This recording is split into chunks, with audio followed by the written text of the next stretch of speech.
আপনারা দেখছেন কিওরাইন care physiotherapy. কীভাবে হাতের স্ট্রেন্থ বাড়ানো হয় সেটা দেখুন।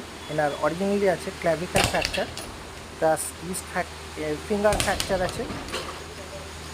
সকাল 10টা 10 ঘড়িতে এইরকম যাদের পরিস্থিতি আসবে যে এটা হচ্ছে সার্জিক্যাল কাজ,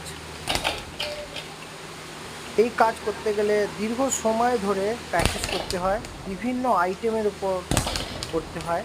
1 নম্বর হচ্ছে স্ট্রেন্থানিং এক্সারসাইজ আর রিহ্যাব।